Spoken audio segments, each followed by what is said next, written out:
Welcome back. The Indonesian government met virtually with member countries of the Organization for Islamic Cooperation, or OIC, on May 16, 2021, with the main agenda of discussing the current situation of the conflict between Israel and Palestine.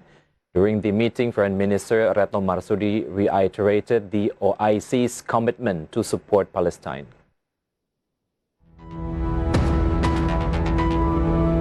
In a virtual meeting with member countries of the Islamic Cooperation Organization with the main agenda of discussing the current situation of the Israeli and Palestinian conflict, Indonesian Foreign Minister Retno Marsudi reiterated the OIC's commitment to support Palestine. Perjuangan untuk mendukung kemerdekaan Palestina masih jauh dari selesai. Persatuan negara OKI, saya tekankan lagi, harus terus kita jaga untuk mendukung perjuangan Palestina.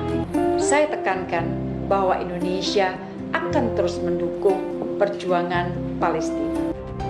Not only affirming the OIC's commitment, Retno also revealed that Indonesia proposed several steps that must be taken by the OIC. First, she emphasized the issue of unity among OIC member countries.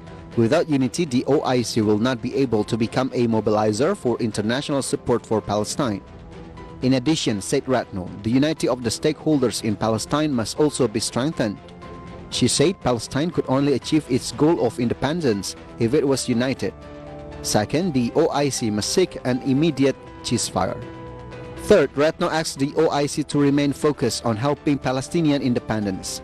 In this regard, the OIC should make more efforts to encourage the resumption of multilateral negotiations.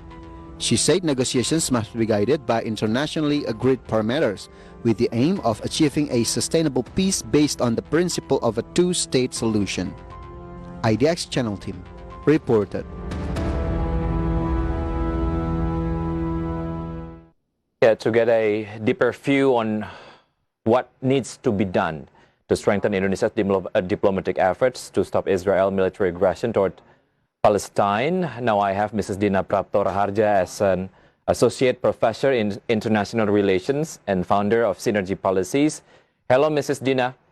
Hello, good afternoon. Thank you for joining on Market Headline. So talking about what happened in Israel and Palestine, Indonesia actually shown its firm gesture on what is actually Israel did, or Israel military aggression towards Palestine. Talking about the significance on the gesture, is it going to work significantly?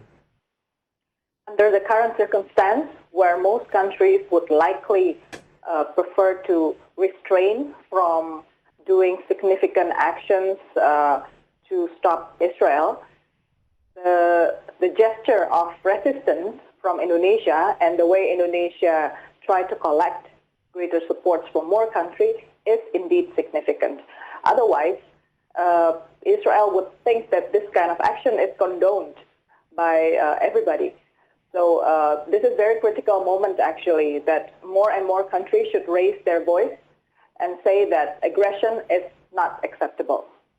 Okay, so when Indonesia work alone, or Indonesia so far maybe one of the few countries that's showing the assertive gesture on what is actually Israel do to Palestine. Days ago, Indonesia asked the members of OIC to show the same gesture on what is actually Israel do to Palestine. So when it comes to OIC, when we have the same gesture, is it going to work more effectively? Now, it's one thing to say that what Israel do is unacceptable, and it's another thing to make sure that Israel stops the aggression. So the statements from these countries may not necessarily lead to Israel's willingness to do a ceasefire. Approaching OIC is mainly to draw solidarity from these groups of Muslim countries, Muslim majority countries, who since 1969 tried to grow more and more solidarity. But as I observe, OIC is more of a cultural and sometimes to some degree human rights related, but very norm-based rather than practical. At the economic issues as well as political issues, each member state actually goes on their own. So it's same thing with Arab League. So Arab League, for instance, in the past has been very strong in trying to grow solidarity among Arab countries. But since the Six-Day War in 1967, which led to the, unfortunately, what they didn't predict, the loss of the Arab coalition, they basically started to fall apart. So their solidarity was not as strong. And as you can see, since the Trump administration from the United States initiation of Abraham Accords, more and more Arab countries is now siding or at least tolerating Israel as at the economic level.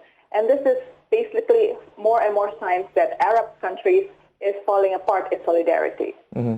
So are you saying that Indonesia's effort to do the lobbying to OIC member of countries to do or to show the same gesture, was it such a waste because you're kind of feeling doubt on what is actually OIC members to show the same gesture like Indonesia? As I said, it's not a waste. It's important to voice concern, but it's not sufficient. And this strategy is going outdated more and more because Israel, its approach to the rest of the world is through economic partnerships. And Israel outreach to make sure that its existence in the Middle East is getting stronger is really broad, worldwide. Whereas the efforts from Palestinians as well as the Arab coalitions that initially supported Palestinians has shrunk more and more. I'm talking about the strategy here. If we want to make sure that the area of Palestine, the existence of Palestine is not fading from years to come, then some new strategy needs to be built. And it needs to be more than just a norm-based, suggestions and gesture. This is very practical war to some degree. But I would agree that if we use violence, it will not, lead to betterment of Palestine. You see how Hamas actually benefits from this violence that Israel has started. And the moderate groups now remain silent. And, this is also dividing Arab member states even more. Okay, so actually it needs more intensive efforts to stop what actually happened between Israel and Palestine. So if I may conclude what you already convey, is that the Arab coalitions, the member of the Arab coalitions not showing the necessary gesture to stop what is actually happened there. Yeah, I think one of the most needed to be thought about strategy is to go in depth into the Arabs living inside of Israel, because the size of Arab population inside of Israel is now reaching 20%. So it's among one of the largest size of population, and it's also growing significantly in politics. And the competition inside of Israel in terms of political parties is getting fierce. So this is actually an opportunity. If we want to build a stronger Palestine, somehow there should be a solidarity between the Palestinian Arabs with the Arabs inside of Israel and also the neighboring countries.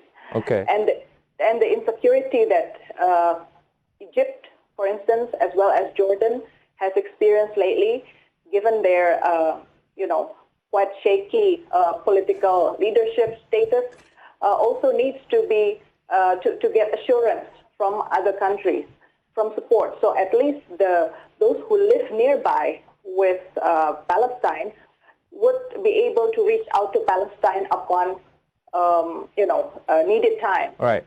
So I think I'm going to need your statement on the last question real quick, Mrs. Dina. So how strong is actually Indonesia's position as UN member, which is hold on to the free and active politics to channel Palestine's rights?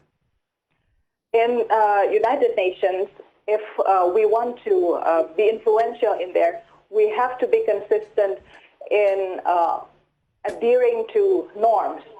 So one thing that Indonesia has been not quite consistent about lately is that when it comes to some actions that they think would reflect back, would come back to chase us in the future, Indonesia decided not to support. For instance, the issue of recently in May 18, Indonesia just refused to sign the resolution on prevention of genocide. So with this and with all the aggression that has been happening, this is a contradiction. This is a paradox to what we are trying to fight for globally. And to the issue of Myanmar, for instance, we haven't been voicing anything in the UN on this matter, and we'd rather keep it to ourselves. Yeah. So I guess we're kind of doing the safe position on what has actually happened in some certain issues. So actually, I still have a lot of questions to ask you, but too bad we have a very limited time. Thank you very much for your comprehensive views on what happened actually in Israel and Palestine, and hopefully we're hoping nothing but the best for Palestine, or actually what happened in global community. Thank you very much, Mrs. Dina. You're welcome. Thank you. See you very soon. And stay tuned on Market Headlines because we'll be right back after the break.